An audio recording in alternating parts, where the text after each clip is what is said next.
Hello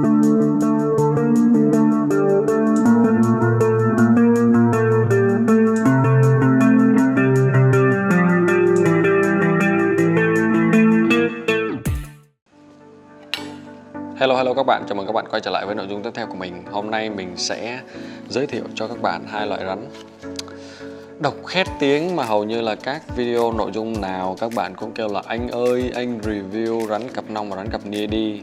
Anh giới thiệu về hai cái loại rắn cực độc này của Việt Nam đi. Thì nói sơ sơ cho mọi người biết là ở Việt Nam có tới 4 loại rắn. Nó giống như là các cái loại mà các bạn biết á, ví dụ như là rắn cặp nia. Ở trong Nam có cặp nia Nam đúng không? Ngoài Bắc có cặp nia Bắc. Rồi nó có một loại cặp nia nữa gọi là cặp nia sông Hồng. Thì cái loại đấy rất là hiếm gặp, rất là cho đến bây giờ luôn mình chưa gặp rắn cặp nia sông Hồng ở ngoài đời, chỉ có nhìn thấy qua hình ảnh thôi. Thì nếu mà có cơ hội ấy, mình rất là mong muốn có cơ hội để mà gặp trực tiếp cái loại rắn đấy. Thì trong thời gian tới thì mình sẽ làm các cái nội dung mà đi đến những cái khu mà cái con rắn cực kỳ khó thấy nó sống đó, để mình ghi hình lại. Nhưng mà trong tương lai thì nói chung là trong năm nay này mình sẽ làm rất là nhiều các cái nội dung giới thiệu tất cả các loại rắn đẹp của Việt Nam. Thì hôm nay mình sẽ giới thiệu hai cái loài khét tiếng, thường mọi người hay gọi là cặp nong với cặp nia, xong rồi mọi người hay gọi lộn hai loại này với nhau đúng không? Thường thì ở mỗi địa phương ấy sẽ có cái cách gọi khác nhau về các cái loại rắn độc, nhưng mà nó sẽ có một cái tên gọi là tên phổ thông, là cái tên mà được nhiều người sử dụng nhất, thì cái đó gọi là tên phổ thông. Thì cặp nong là cái con bên này, cái con có cái màu vàng đen thì người ta gọi là cặp nong đây nha. Còn cặp nia thì sẽ là con trắng đen. Ở bên này mình có một con rắn trắng đen. Thì như các bạn biết rồi đó, có 3 con trắng đen như thế này, Bắc có, Trung có, Nam có.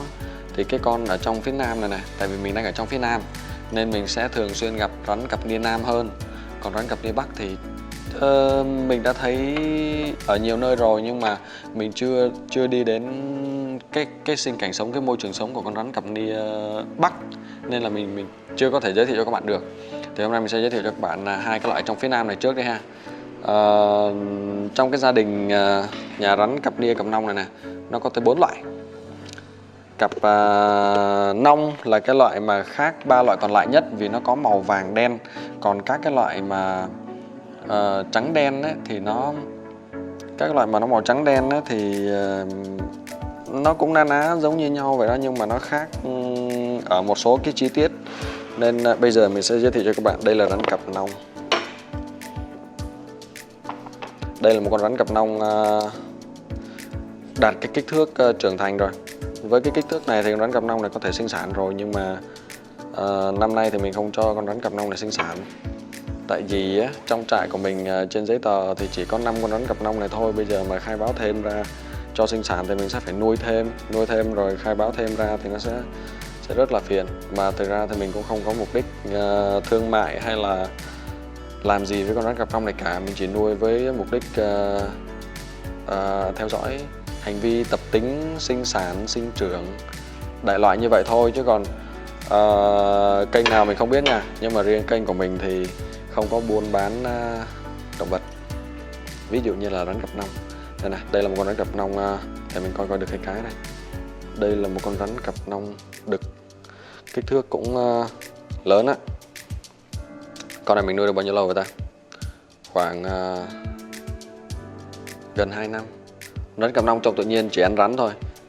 Các bạn thường thấy là rắn ăn cóc, chuột, ếch nhái này kia đúng không? Nhưng mà trong cái gia đình của rắn cặp nong cặp nia này, đây là loại rắn giống như rắn hổ chúa. Gia đình nó chỉ có ăn rắn không thôi. Thì đó là lý do tại sao mà các bạn thấy ít khi mới thấy rắn cặp nong ăn các loại động vật khác á. Còn ở trong trại của mình này thì rắn cặp nong cũng ăn chuột như các loại rắn khác luôn. Vì tại nếu mà mình mà cho ăn nhiều loại thức ăn thì mình sẽ phải đáp ứng thức ăn cho tất cả các loại. Ví dụ như là mình nuôi một loại rắn, mình cho ăn một loại thức ăn. Rồi mình nuôi 10 loại rắn, mình lại phải chuẩn bị 10 loại thức ăn cho 10 loại rắn. Như vậy thì nó rất nó rất là mất nhiều công của mình á. Còn khi mà mình đưa về chuẩn một cái loại thức ăn luôn á, thì mình sẽ kiểm soát được cái chất lượng thức ăn này, rồi sức khỏe của rắn, rồi tất cả các cái vấn đề liên quan đến ký sinh trùng mình cũng kiểm soát được. Thức ăn chuẩn rồi thì tất cả các cái vấn đề khác mình sẽ kiểm soát được. Nói chung hôm nay không phải tự nhiên mình review rắn cặp nông cặp nia đâu, tại vì mình có một con rắn cặp nia nó bị nó có vấn đề về sức khỏe. Thực ra hôm nay làm cái nội dung này đưa cho các bạn xem rắn cặp nia đột biến thì nó cũng không có đúng lắm. Tại bình thường thì các bạn sẽ thấy rắn cặp nia là khúc trắng khúc đen đúng không? Hôm nay mình sẽ giới thiệu cho các bạn một con rắn cặp nia nó không khúc trắng khúc đen luôn, nó là trắng loang đen chứ không phải là khúc trắng khúc đen. Mình bỏ con rắn này xuống trước ha, để lấy cái diện tích để mình cho con rắn ăn. Nói chung là như các bạn biết rồi đấy, nuôi động vật, nuôi bất kỳ cái loại động vật nào thì nó cũng đều có chất thải hết á. Ở đây có một con rắn cặp nia nam, nhưng mà không phải là màu trắng đen, không phải là khoang trắng khoang đen, mà là sọc trắng đen này. Các bạn thấy trên cơ thể con rắn cặp nia nào không? Nó có một cái hai cái dải màu, một dải màu trắng và một dải màu đen luôn, chứ nó không khoang từng đốt. Các bạn thấy rõ không? Ở trong tự nhiên thì nó có rất là nhiều cái điều nó rất là kỳ lạ. Nó sẽ có những cái đột biến mà nó sẽ không giống như các con khác. Đó, các bạn thấy không? Nó hơi gầy tại vì con rắn này được mấy bạn trẻ nuôi á. Các bạn ấy không biết nuôi rồi các bạn ấy để con rắn bị đờm, rồi bị các bạn hay gọi là bị viêm phổi đó. Không phải. Làm sao các bạn biết là rắn bị viêm phổi? Mình có thể nói là rắn bị các cái vấn đề liên quan đến sức khỏe, hoặc là bị vấn đề về mũi họng thôi. Ví dụ mình thấy rắn thở khò khè, hay là thấy rắn có đờm thì mình có thể nói là rắn có vấn đề về mũi họng thôi. Tự nhiên mình kêu rắn bị viêm phổi. Sao các bạn biết rắn bị viêm phổi? Nên là một số nơi bán thuốc trị viêm phổi cho rắn. Trời ơi, bạn lấy căn cứ gì ra để bạn nói rắn nó bị viêm phổi? Bị viêm phổi là bị sao? Nó rất là hài hước. Mình thì mình cho rắn uống thuốc rồi. Tại vì hôm nay tiện nên là làm cái video để cho các bạn thấy hai cái loại này nó khác nhau. Một lát nữa mình sẽ chèn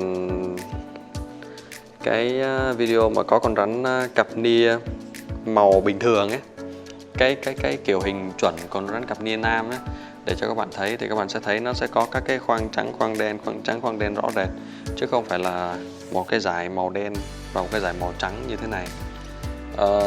Vẫn chiêu thức cũ để cho rắn uống thuốc hoặc là ăn mồi khi mà rắn không chịu ăn mồi. Mình có làm cái nội dung này trước đây rồi, các bạn có nhớ không? Tại vì mình phải đeo găng tay là vì con rắn cặp nia này cái tập tính của nó là giấu cái đầu của nó đi, nên nó sẽ không giống như hổ mang. Hổ mang thì nó sẽ đưa cái đầu lên trên đúng không?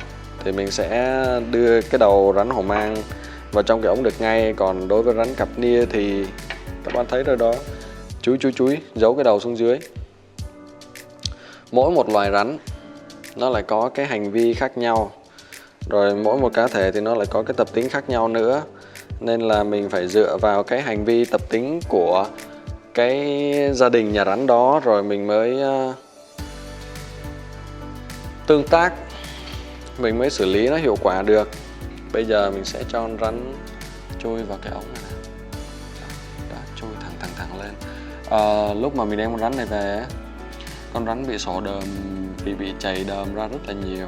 Nhưng mà bây giờ thì hết sạch đờm rồi, không còn bị đờm nữa. Nhưng mà con rắn vẫn chưa chịu ăn lại vì con rắn bị suy nhược quá. Bây giờ mình sẽ bơm thức ăn Các bạn chờ chút xíu. Mình không muốn mạnh tay, tại vì mạnh tay con rắn nó sẽ bị căng thẳng ấy.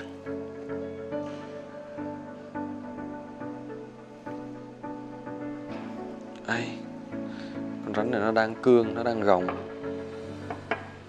nó không có chịu chui lên nữa.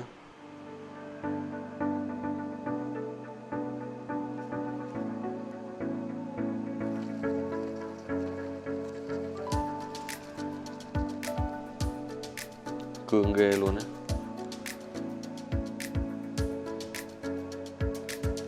Không chui lên mà cũng không chui xuống luôn. Cương thiệt.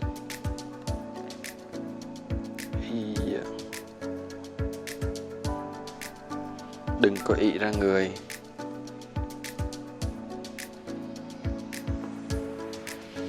Từ từ, để mình đổi cái ống khác coi nó có rộng hơn không. Ây.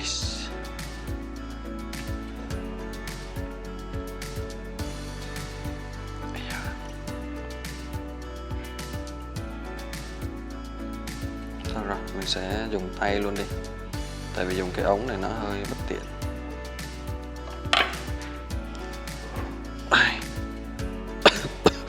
Cái ống này nó hơi nhỏ, nên bây giờ mình sẽ dùng tay đi.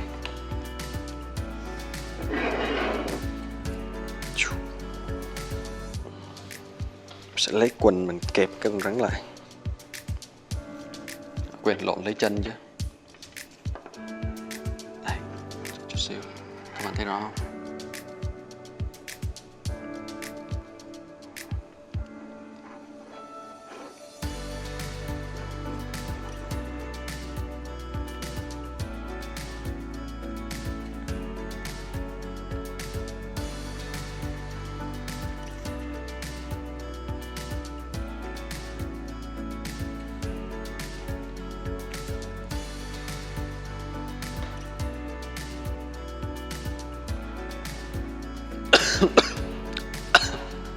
Sorry các bạn, hôm bữa đi rừng về bị ho đến nay chưa có khỏi.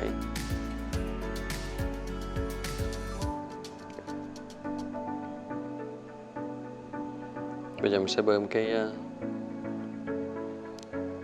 thức ăn dạng lỏng vào cho con rắn này. Thường mọi người đi thăm nuôi bệnh nhân trong bệnh viện ấy, các bạn thấy một số bệnh nhân đâu có ăn được đâu, nên phải dùng một cái dung dịch dinh dưỡng xong rồi truyền thẳng vào trong dạ dày ấy. Thì đối với rắn cũng vậy. Khi mà rắn bị các vấn đề liên quan đến sức khỏe mà rắn không chịu ăn mồi ấy, thì các bạn cũng phải truyền dinh dưỡng vào thẳng trong bao tử ấy, để cho rắn có sức để mà hồi phục. Ok, xong rồi. Đó. Con rắn hơi gầy nhưng mà không sao. Nếu mà mình chăm sóc tốt thì trong vòng 2 tuần nữa thôi, con rắn nó sẽ mập lại, nó sẽ đẹp lại. Bây giờ mình bỏ con rắn vào trong hộp để cho nó nghỉ ngơi ha. Rắn cặp nia thì nó khác các cái loại rắn khác là nó sống ở các cái điều kiện mà nó có cái độ ẩm cao. Rắn cặp nia hay là cặp nong thì nó đều hoạt động vào ban đêm, nên hầu như các cái ca mà bị rắn cặp nia cắn thì nó đều xảy ra vào ban đêm. Đó thì các bạn thấy rồi đó. Công việc của mình thì nó đơn giản vậy thôi. Chăm sóc rắn, cho rắn ăn, rồi lai tạo các cái kiểu đột biến của rắn này và rắn kia với nhau để cho nó ra mấy cái màu sáng sáng đẹp đẹp, hồng hồng vàng vàng đó, mắt đỏ lưỡi đỏ này kia nọ đó. Nó cũng đơn giản thôi, không có gì phức tạp. Ok, thì hôm nay mình vừa mới giới thiệu cho các bạn 2 loại rắn nha. Đây là cặp nong, đây là cặp nia. Tên phổ thông của cặp nong là cái con mà màu đen vàng mà các bạn hay nhắc tới đó. Còn cặp nia là cái con mà có màu trắng đen đó. Thì đây là 2 cái màu đặc trưng, còn có mấy con màu trắng đen này nữa. Có dịp mình sẽ giới thiệu sau. Ok vậy ha, tại vì có một số bạn thì lại thích mình làm các cái nội dung ở trong nhà. Một số bạn thì thích mình làm nội dung ở rừng. Vậy nên là mình sẽ làm song song cả ở trong nhà cả ở rừng để cho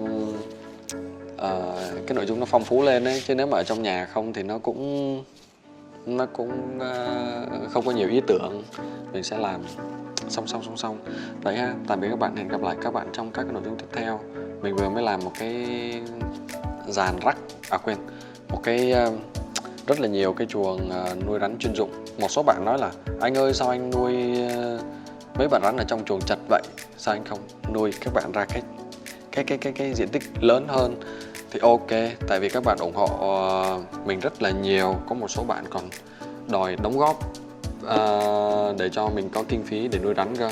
Không, nhưng mà không sao, mình lo được. Nên mình đã làm một số các cái chuồng rất là lớn.